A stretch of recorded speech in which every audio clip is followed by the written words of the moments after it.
Hi there, welcome.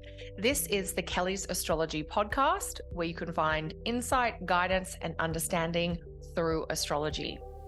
I'm Kelly, and I'll be your host.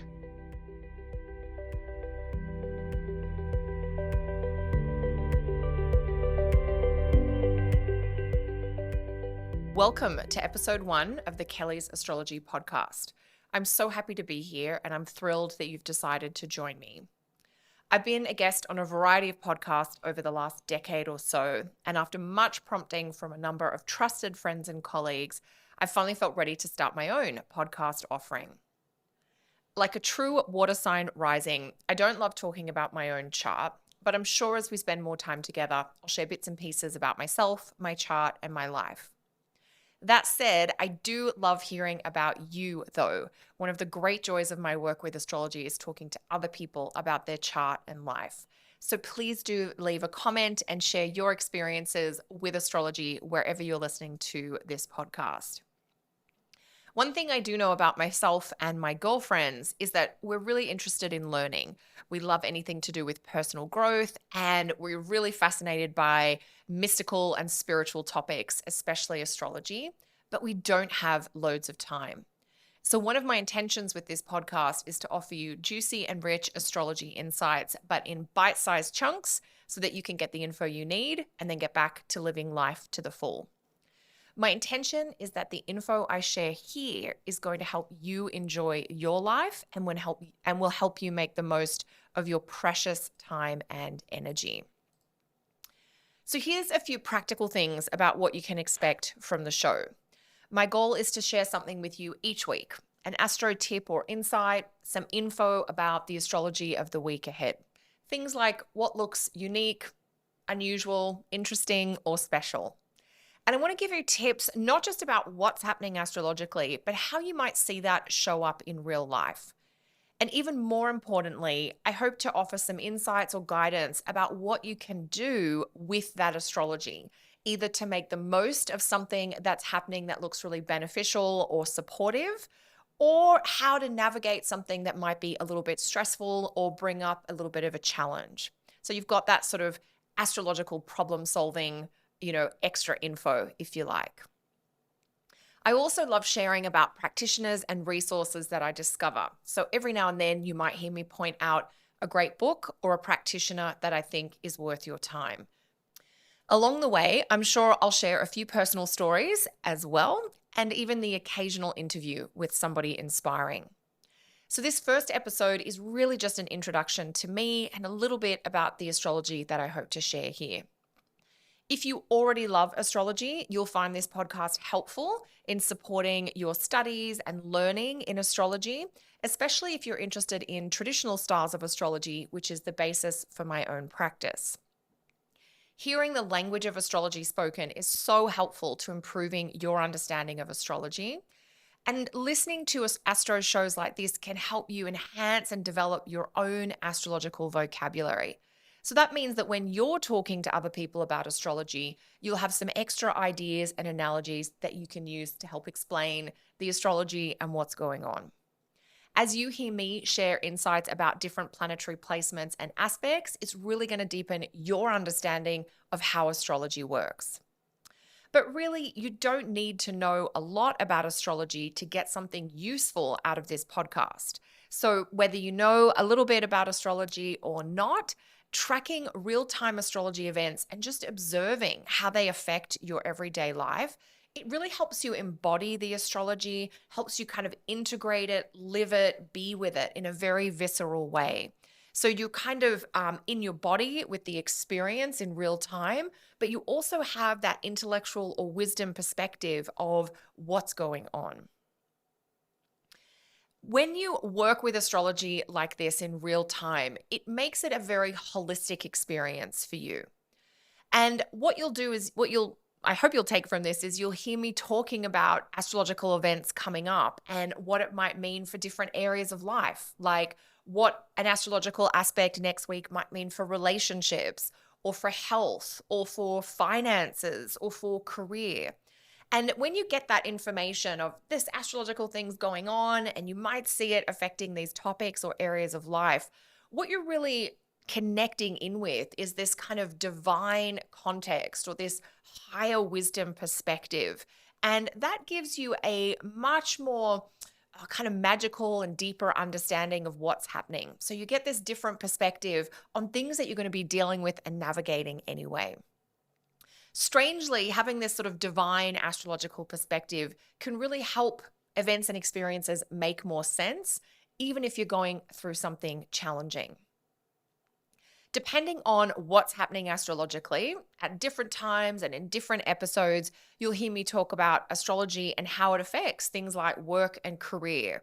You might hear me talk about how the astrology of the week ahead has a special focus on love or interpersonal dynamics. There are going to be times where the upcoming astrology really speaks to topics like identity and personality, personal growth, self-development, those kinds of things. And there are other times where particular astrological events and aspects really influence money and finances and economic matters. Health in your body is also something that you'll hear me talking about. There are astrological patterns that are really grounding and supportive for vitality, and certain astrological configurations that can really be anti-vitality. So I'm going to give you a heads up about all of those. There are so many ways that astrology can symbolize and describe your experiences in everyday events. Things like how your kids might be behaving or what's going on with a friend, how you might be navigating family dynamics or dealing with what's going on at work. So I'll be able to touch on a wide variety of real life topics through the lens of astrology. That said, if there's a special topic that you're interested in or that you'd like an astrological take on, let me know. Some of the astrological events you might hear me talk about in future episodes include things like a planet changing signs. For instance, in an upcoming episode in July, we'll be talking about Mars moving into Virgo, for instance. I'll also be talking about planets that might be starting or ending a retrograde or backwards cycle.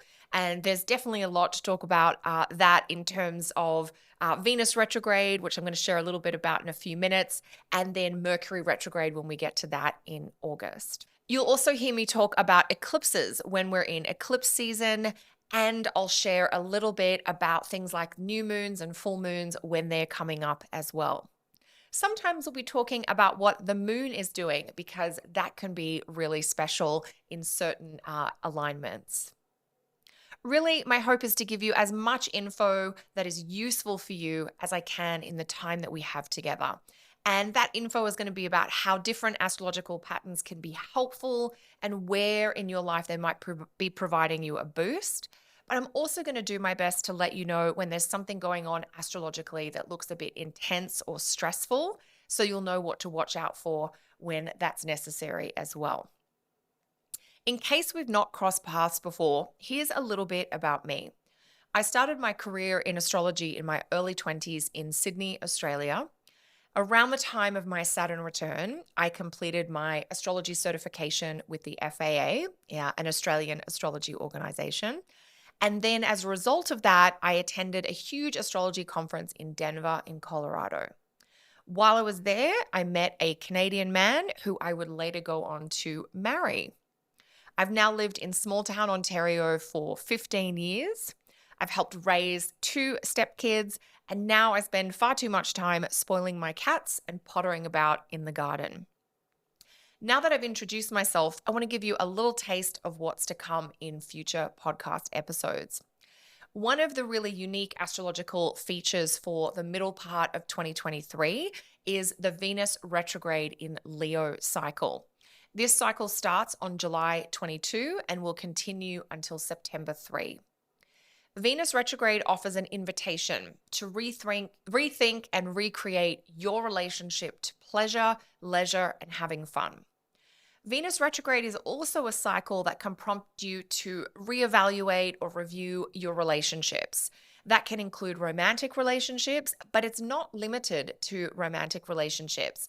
During Venus retrograde, we're asking questions about our sense of satisfaction in all kinds of connections, friendships, family dynamics, work connections, all of those different types of relationships that you're involved in.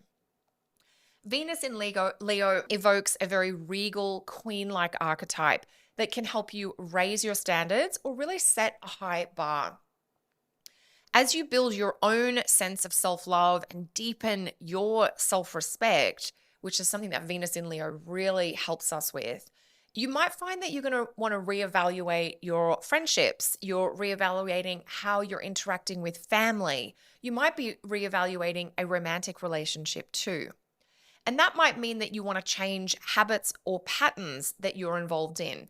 There might be habits or patterns that you're initiating that you're like, I'm not going to do that anymore. There might be habits or patterns that you're participating in that you need to communicate, like, I'm not going to be responding in the way I have in the past.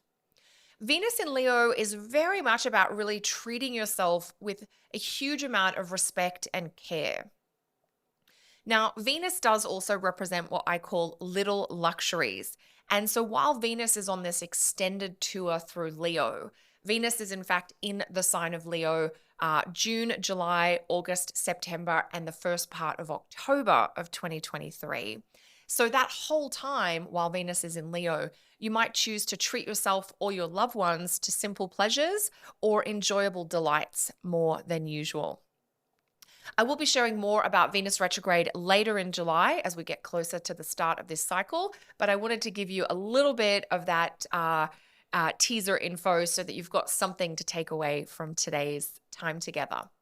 Coming up next in episode 2, I'll be talking about the full moon in Capricorn as well as Mercury in Cancer. Before then, I want to take a moment to mention my latest astrology course, which is all about career and life direction in the birth chart. This is an intermediate training program which will help you figure out what your chart has to offer, what insights it has to share about work and your professional path. You'll also learn about different timing cycles like transits and progressions that might have an impact on career.